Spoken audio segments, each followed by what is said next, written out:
कार्य पत्रक नंबर 45 है। नीचे दी गई कविता को ध्यान से पढ़कर पूछे गए प्रश्न के उत्तर दीजिए। नन्ही चींटी जब दाना लेकर चलती है, छटती दीवारों पर 100 बार फिसलती है। मन का विश्वास रंगों में सांस भरता है, चढ़कर गिरना गिरकर चढ़ना न अखरता है। आखिर उसकी मेहनत बेकार नहीं होती, कोशिश करने वालों की कभी हार नहीं होती। ठीक है, तो कोशिश करने वालों क्या होती है, कभी हार नहीं होती। हमें इस कविता से सीख मिलती है, हमें चींटी की तरह बार बार कोशिश करनी चाहिए। उपयुक्त पद्यांश को उचित शीर्षक दीजिए। तो कोशिश करने वालों की हार नहीं होती। चींटी के मन में साहस कब बढ़ जाता है, तो जब वह दाना लेकर दीवार पर चढ़ती है तो बार बार फिसलने पर उसके मन का विश्वास और साहस बढ़ देता है। ठीक है, चींटी की मेहनत बेकार कब नहीं होती है, जब वे बार बार प्रयास करने पर दीवार पर चढ़ती है। उपयुक्त पंक्तियों में निहित भाव को स्पष्ट कीजिए। तो देखिए, जब किसी कार्य को करते हैं तो उसमें असफल होने पर भी बार बार प्रयास करते रहना चाहिए, क्योंकि निरंतर प्रयास करने से एक दिन सफलता ज़रूर मिलती है। मेहनत कभी व्यर्थ नहीं होती, अतः हमें कोशिश करनी चाहिए। तो कार्य पत्रक नंबर 46 है। दिए गए वाक्यों के काल को समझकर सही विकल्प पर सही का निशान लगाइए। तो जैसे कि इसमें कुछ शब्द है, वह सिनेमा गया होगा, तो ये किस काल का हो गया, भविष्य काल का। ठीक है, तेज आंधी आई थी, तो ये हो गया भूतकाल का।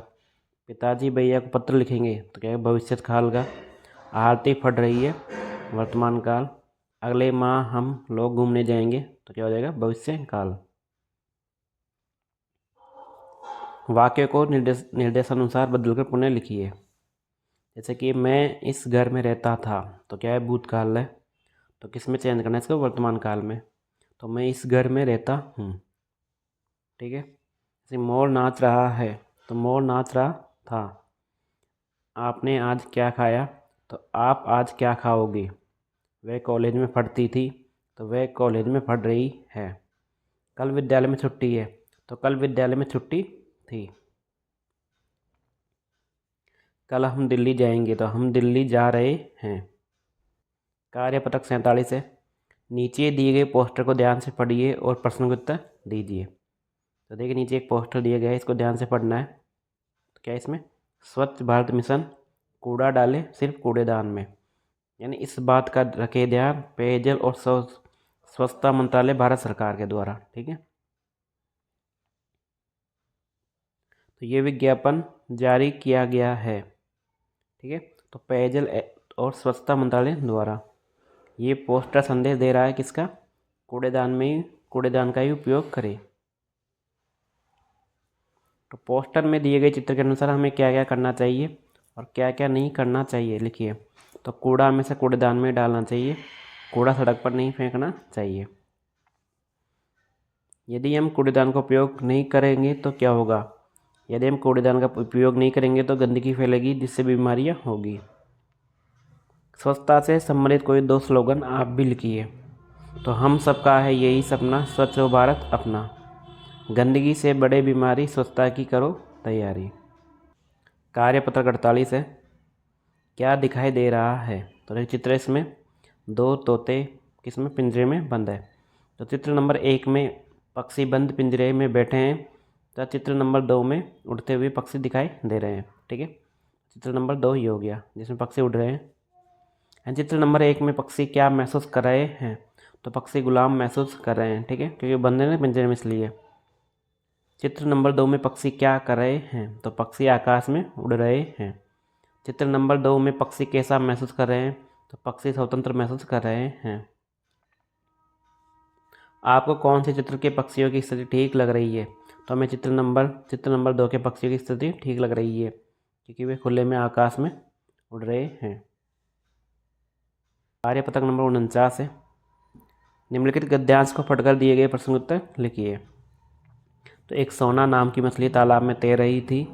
सोना सुनहरे रंग की थी, उसे अपनी सुंदरता पर बहुत घमंड था।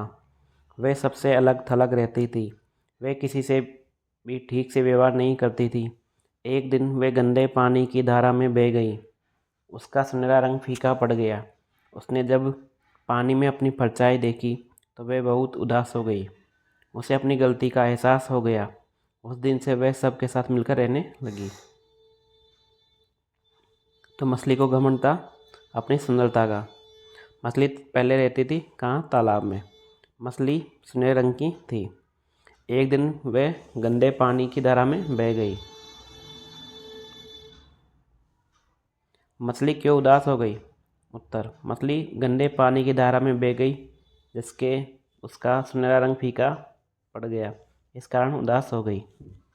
यदि तुम सोना मछली की जगह होते तो सबके साथ कैसा व्यवहार करते? यदि हम सोना मछली की जगह होते तो सबके साथ अच्छा व्यवहार करते, सबके साथ मिलकर रहते। नीचे दिए गए शब्दों के अर्थ लिखकर वाक्य बनाइए। तो शब्द क्या है? घमंड। घमंड का अर्थ क्या होता है? अहंकार।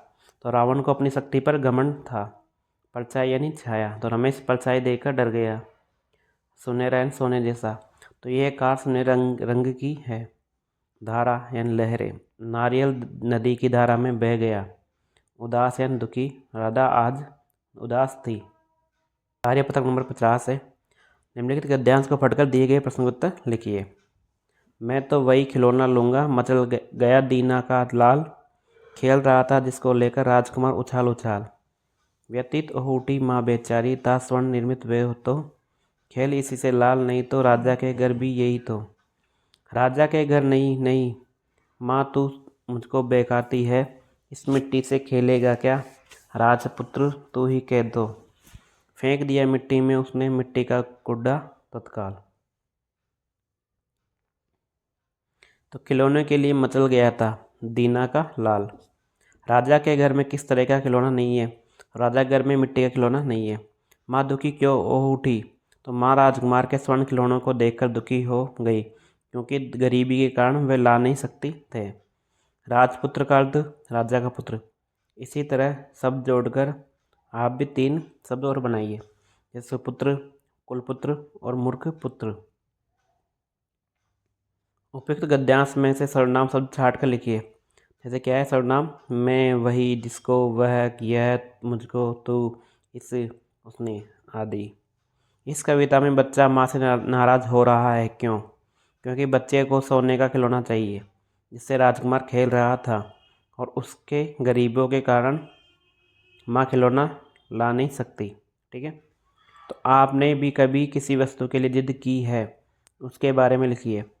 हाँ, हमने भी पापा से मोबाइल लाने की जिद की थी जो बहुत महंगा था।